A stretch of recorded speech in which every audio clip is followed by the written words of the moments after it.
Hey guys, you're watching Cait Straight Up and I am Caitlin, and today I'm going to show you how to make a one-pot steak dinner. Everything that we make, including our steak and our veggies, is going to be made in one pot. Now, if you're the person that does the cleaning in your house, I'm sure that you are very excited about this recipe, but either way, it's super delicious, all the flavors get to mix together, and it's a full steak dinner in a pot.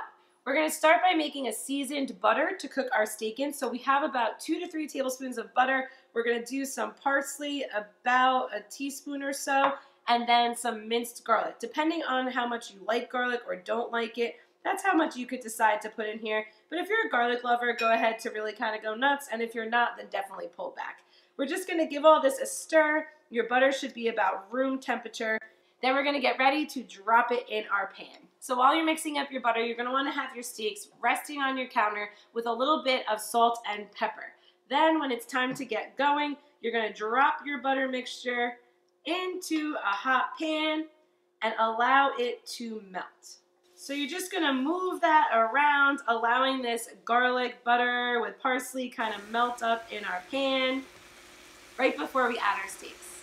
I have 2 thick cut strip steaks here, so they're actually going to take a little bit longer than if you had a thinner steak. So we're going to let our steaks kind of brown on each side. Depending on the kind of steak that you're using, that would depend on how long you're going to cook it on each. I have these nice thicker cut strip steaks that my Wegmans near me does, and they're kind of perfect for this. They fit in the pan, no big deal. So we're going to cook ours for about 3 minutes on each side. If you have a thinner cut steak, then obviously you're going to want to do less and kind of adjust accordingly.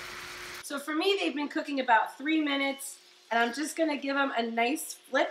So they're also going to get a chance to cook when our veggies go in the pot as well. So you're just kind of browning them up before the veggies go in. So after they cook for about 3 minutes, we're just going to do a little splash of sherry, and then we're going to start putting in our vegetables.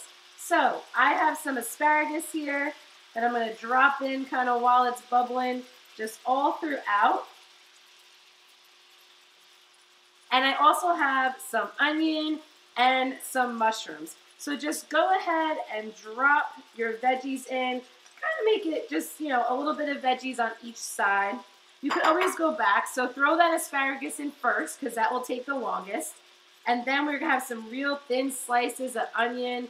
We're just going to drop in here all along the sides. If you have a bigger pan, even better.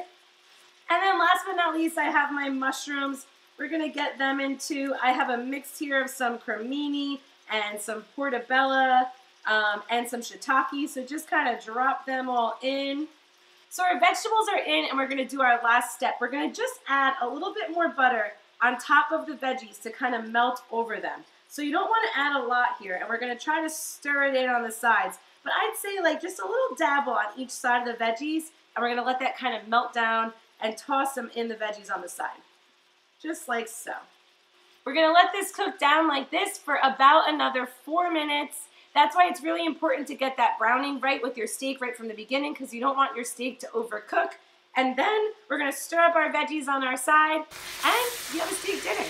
While your veggies are sweating down for that 4 minutes or so, you're going to give your steaks a little flip, and you can see this dinner really coming together in the pot. Your veggies are kind of cooking down, that butter has melted, and your steaks look fabulous. And after that time, you have yourself a steak dinner in a pan. You got asparagus, you got mushrooms, you got onion, you got 2 delicious steaks in here, you got the flavor from the garlic butter. It's going to be epic. You're going to love it, and you just made it all in one pan. Make sure to subscribe to Cait Straight Up for more recipes like this one every Tuesday. Find me on Instagram, Cait Straight Up Cooking. I love hanging out with you guys, and I'll see you next time. Bye-bye.